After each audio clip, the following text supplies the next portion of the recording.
Well, this maybe isn't the most practical setup I have, but it's quite fun. This is a 4-inch Walther PDP. This is a 4-inch compact gun, so it's got a shorter grip and a shorter slide with an OEM Walther threaded barrel. I mean, the pistol's cool. It's got a Holosun 509T red dot, so closed emitter because, they withstand nuclear blast and all that kind of stuff. The more interesting part is this. It's a Silencer Co. Omega 9K, so a suppressor. It has a piston, which is what's required for shooting them in semi-automatic handguns or non-fixed barrel handguns. I get received a few questions about this just from using it, so I just want to talk through it. First off, this suppressor is right-hand thread, which, yeah, I mean they can come loose while you're shooting. So the argument is while you're shooting, the suppressor is threading off the same way your bullet is spinning in the rifling. So in theory, while you're shooting, it's making the suppressor come loose. I don't shoot this a ton without actually checking it. So if you just tighten it down and just give it a good crank, it's not going to come off, at least for 100 rounds. Somewhere around there. The only other thing that needs to happen differently is the recoil spring. So on this one, I've actually got a heavier recoil spring that came with the barrel from Walther. The reason for that is with a lighter recoil spring, it wasn't actually putting the rounds right all the way back into the battery. So it would fire fine, but cycling, it'd stay just out a little bit. I'm assuming that's the way the pressure changes, or a different pressure spike with using the suppressor. So anyway, with the Walther OEM barrel came a heavier recoil spring, and I just put that in. But other than that, everything is just how you see it, basically off the shelf. The suppressor is a lot of fun. This one's not quiet enough that you can't wear hearing protection. Even with like 147s, these are 124s. It's like it snaps a little bit, but it's not movie or Hollywood quiet by any means. The only other thing that's a little bit different that I hadn't expected is the gun actually recoils more. So I don't know if you could see it very well on camera or not, but just watching how much the gun recoils, it's recoiling noticeably more than it would be unsuppressed.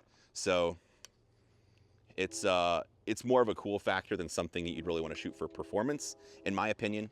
The other thing is with the suppressor, you've got a weight hanging off the end of the barrel, so it's just a little bit more kind of cumbersome to swing it around, just because it's a pendulum hanging out front.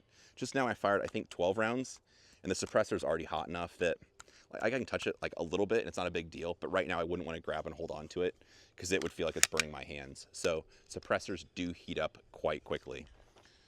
The one that's maybe even a little bit more fun than that one is this guy.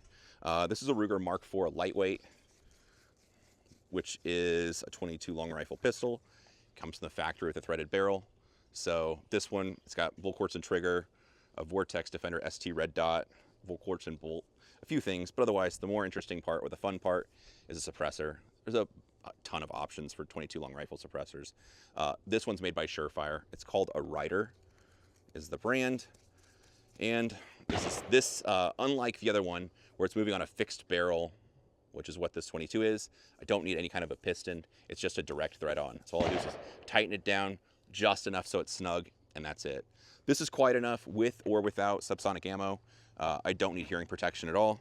Give you an idea of how this one sounds.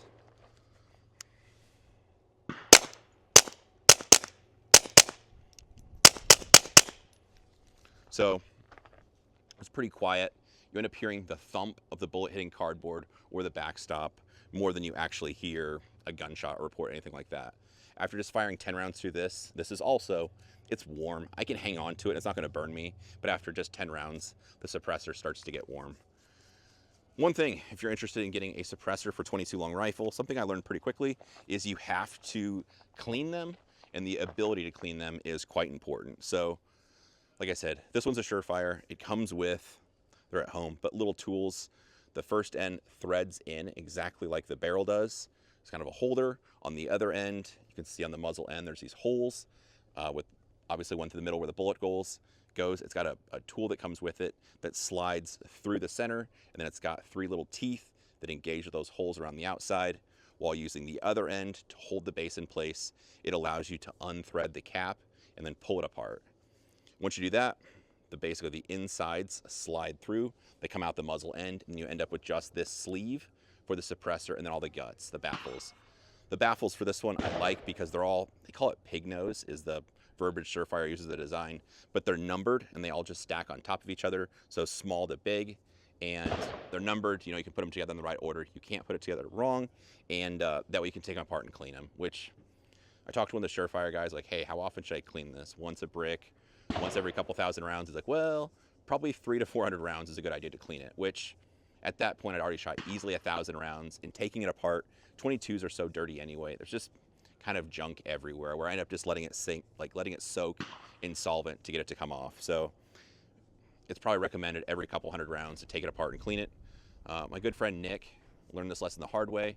He has one of these also. He said he tried to take it apart and clean it after I mentioned to him cleaning it, and he'd had it for a couple years, and said he probably could not get it apart right now if he tried to, which if he lets it sit in solvent and stuff, it'll be fine. But anyway, the 22 suppressor, although I don't know what practical use I have for it, is one of my favorite ones to use, but the 9mm is fun also. With this Omega 9K, the fun part is when you're actually buying the suppressor, you can change out the guts in it.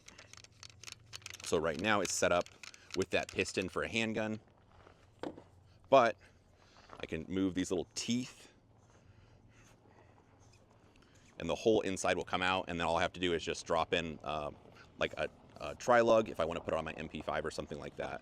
So anyway, it's easy enough to change out the guts to make it accommodate fixed barrel, a rotating barrel or moving barrel like what's in these semi-automatic pistols like the Walther, or a tri-lug if I want something like the MP5 where it's quick detach, just push down like a third of a turn, let it go, and it's spring loaded to catch it in place. So anyway, that's just some stuff I learned along the way from shooting suppressed handguns. I don't know what practical use they have, and in some case, like this one, it doesn't really increase performance, but it's fun to have. It's always a crowd pleaser when I take people to the range because, I mean, everybody wants to be like James Bond, right?